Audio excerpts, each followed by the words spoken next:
इमरान खान साहब के बारे में जैसे याहिया अफरीदी ने एक इख्तिलाफी नोट लिखा, उन्होंने कहा कि अब कंटेम्प्ट ऑफ कोर्ट का तो बड़ा मवाद अवेलेबल है। इमरान खान साहब को पता था कि H9 का एग्रीमेंट है और डी चौक, पहले ये बता दें डी चौक रेड जोन में आता।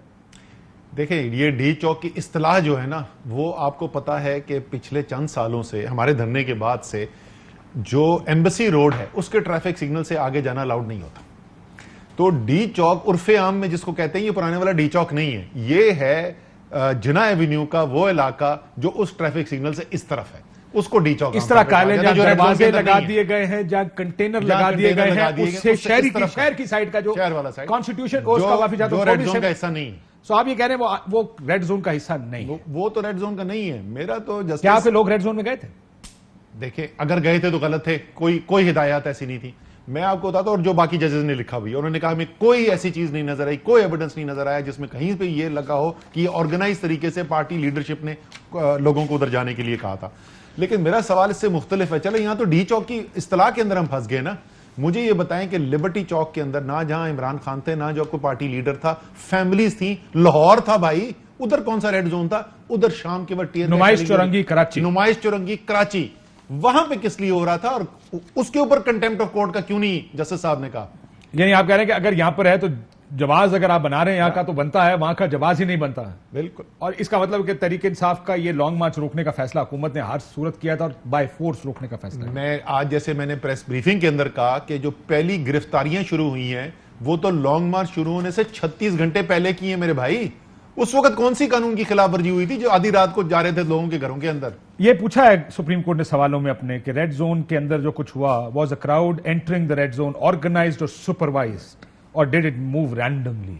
ये सवाल का जवाब देना पड़ेगा। जाहिर है जब आईजी जवाब देगा वो कहेगा जी सुपरवाइज्ड क्राउड था। सही, वो हम देख लेंगे किसने सुपरवाइज किया और क्या हुआ। हाँ, बिल्कुल ठीक है। और ये भी लिखा कि प्रोवोकेशन बाय द गवर्नमेंट। मैं जरा एक स्टेप पीछे चला जाऊं मैं, ताकि लोगों को अंदाजा हो जाए। देखें, हमने इजाजत किस जगह की मांगी थी? हमने तो डी चौक की इजाजत नहीं मांगी थी।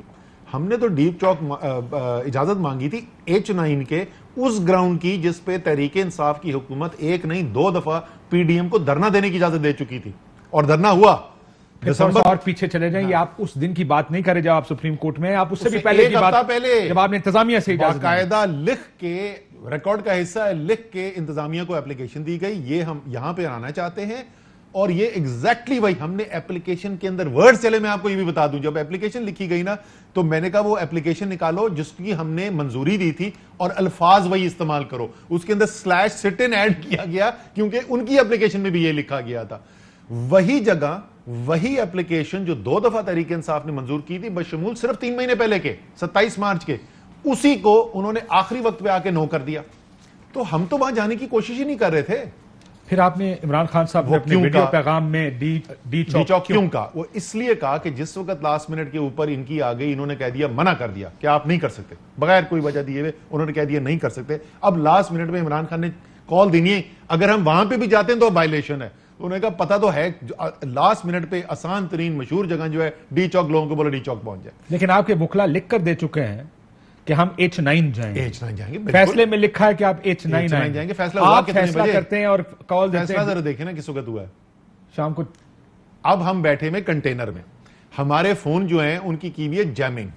वहां पर हमें आधी खबर आ रही है, आधी खबर नहीं आ रही। ये उस वक्त हमारे पास आ रहा है। उधर बाहर टियर गैस शेलिंग हो रही है, बुरहान के ऊपर कंटेनर लगे में, ऊपर से पुलिस टियर गैस शेलिंग हो रही है। ये उस माहौल के अंदर डिसीजन मेकिंग की बात हो रही है जिसमें इसका जिक्र। मुझे किसी ने कहा कि क्योंकि लोगों को पता था कि डी चौक कहां है, हम कैसे लोगों को समझाते कि H9 की तरह ऐसे आसान रास्ता था। वही तो बोल रहा हूं, आखिरी मिनट पे तो ये इसीलिए इमरान खान ने कहा कि जब यही नहीं पता, जब मुस्तरद हो गई एप्लीकेशन, तो उन्होंने कहा क्वालिफाइड मुस्तरद थी, उसमें उन्होंने आपके लिए डायरेक्शंस दी हुई थी कि आपने यहां रहना है और यहां से आगे अमलाक को नुकसान नहीं पहुंचाना, रोडें बंद नहीं करनी। नहीं 25 को फैसला जो आया, ये आप फैसले की बात करें, फैसला तो बात की बात है। पहला तो सीधा मुस्तरद था, जो इंतजामिया ने हमें कहा वो तो सीधा मुस्तरद कर दिया। उन्होंने कहा आप आ ही नहीं सकते कहीं। नहीं, वो आप तो इंतजामिया की बात कर रहे हैं। मैं तो ये कह रहा हूं कि आपने सुप्रीम कोर्ट से कहा कि हम H9 जाएंगे। आपने अपने वकील को इंस्ट्रक्शंस दी कि अदालत को बता दें, इंश्योर कर दें कि हम H9 जाएंगे। लेकिन जब अदालत ने आपकी इस बात को माना और ये फैसला दिया कि इनको रोका नहीं जाएगा, तो आपने H9 की बजाय डी चौक का फैसला उस वक्त मैं वही तो आपको बता रहा हूं ना कि उससे पहले जब मुस्तरद हुई तो डी चौक की कॉल दे दी गई थी कि डी चौक चले जाए। ठीक है ना, लोग आना शुरू हो गए थे, सारे रिकॉर्ड का हिस्सा है। वहां पर टियर गैस शेलिंग हो चुकी थी, लोग वहां पर जमा हो चुके थे, सुबह से हजारों लोगों की गिरफ्तारियां हो रही थी, कंटेनर रखे हुए थे, लाठियां पड़ रही थी, टीयर गैस शेलिंग हो रही थी। इस माहौल के अंदर शाम के वक्त जहां पहले ही लोग वहां पे जमा हो चुके, उस वक्त ये फैसला आया। आप समझ गए? आप तो आप कह रहे हैं कंफ्यूजन की वजह से आप मारेंगे?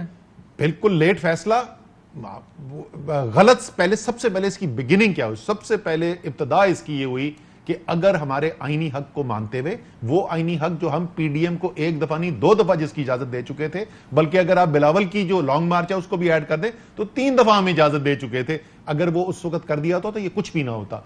हुकूमत ने यह फैसला किया था कि हमने डांग सोटे की बुनियाद के ऊपर यह नहीं करने देना। राणा सनोला के स्टेटमेंट मौजूद हैं, 20 बंदे नहीं जमा होने दूंगा। गिरफ्तारियां 36 घंटे पहले शुरू हो चुकी थी। सो ये सब उसका रद्द अमल नहीं है कि डी चौक में लोग आ गए थे। इमरान खान ने तो कॉल भी नहीं दी थी डी चौक की उस वक्त। I am warning PTI against the announcement of another long march. चला स्क्रीन पर जरा, एक तो हो गया ना। अब वो या कहते हैं उनके मुताबिक तो कंटेम्प्ट ऑफ कोर्ट होनी चाहिए। अब देखें इंतजामिया क्या रिपोर्ट्स जमा कराती है 7 दिन में। मुझे लगता है कि लेकिन चार जजेस ने कहा नहीं होनी चाहिए, एक ने उन्होंने तफसीलात मांगी। उन्होंने कहा बात प्राइमा फेसी नहीं नजर आता, तफसीलात मांगी। I am warning PTI against the announcement of another long march. Right. One thing I want to illustrate: as soon as the long march is announced, let them come. I'll see how they cross barriers this time.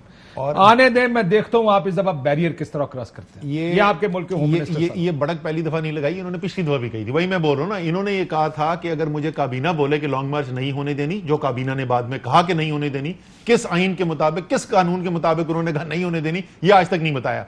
उन्होंने कहा था मैं 20 बंदे नहीं जमा होने दूंगा। आपने कानून शरीफ है, आप जानते हैं। ये बिल्कुल ऐसा ही है। आप भी जानते हैं इस चीज को। ये बिल्कुल ऐसा ही है। उसकी तारीख है, उसकी तारीख है, आप तो कवर भी करते रहे।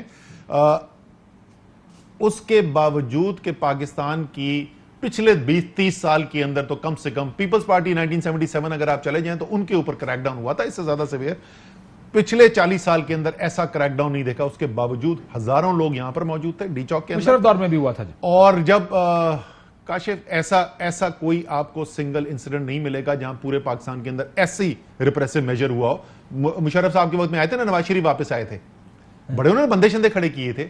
बंदा कितना निकला था यहां पे? इमरान खान अकेला खड़ा हुआ था एयरपोर्ट के अंदर, नून वाला तो कोई नजर नहीं आ रहा था। यहां हजारों लोग डी चौक पहुंचे, यहां पर हजारों लोग। हम लोग रात को 12 बजे एंटर हुए, NH1 वहां पे हम एंटर हुए इस्लामाबाद। अगले 6 घंटे 7 घंटे कोई जगह नहीं थी जहां पूरी सड़क की साइड पे इस्लामाबाद के लोग, खानदान, फैमिलियां, बच्चे, औरतें न खड़े हो। तो लोग तो इतनी बड़ी तादाद में निकले। तो ये पिछली बढ़त के बाद था। ये वाली जो है अगली बढ़त है उस वक्त। अच्छा, अब सवाल यह है कि उस वक्त जब ये बिल्कुल गैर कानूनी, गैर आईनी फैसला किया गया था, अब आपको पता है कि आपके पास यहां पे एक बहुत बड़ी तादाद में लोग आने वाले हैं, तो मुअद्दबाना तो मेरी दरख्वास्त ये होगी जुडिशरी से कि जैसे आप कभी कभी जरूरत पड़ती है तो 12 बजे भी आ जाते हैं कोर्ट के अंदर, तो ये फैसला अगर जल्दी कर देते तो शायद इतनी तबाही ना होती। शायद गैर कानूनी तौर पे औरतों के ऊपर जिस किस्म का तशद्दुद हुआ, वकीलों को मारा गया, जिस तरीके से गाड़ियां तोड़ी गई, जिस तरीके से टीयर गैस शेलिंग हुई, शायद वो कुछ भी ना होता अगर लोगों को आईनी हक उनका मिल जाता। अहम तरीन खबरें अब एक क्लिक की दूरी पर। हर लम्हा बाखबर रहने के लिए सब्सक्राइब करें हमारा YouTube चैनल। अपने मोबाइल फोन से मुल्की और बैनुल-अक़वामी अहम खबरों तक रसाई के लिए डाउनलोड कीजिए मोबाइल ऐप। बामसूख ज़राए से मुसद्दिका खबरों, तज्ज़ियों और तबसरों से मुस्तफीद होने के लिए विजिट कीजिए पाकिस्तान की सबसे बड़ी न्यूज वेबसाइट। ARY न्यूज पहुंचा रहा है खबरें सबसे पहले आप तक, ताकि आप रहें हर लम्हा बाखबर।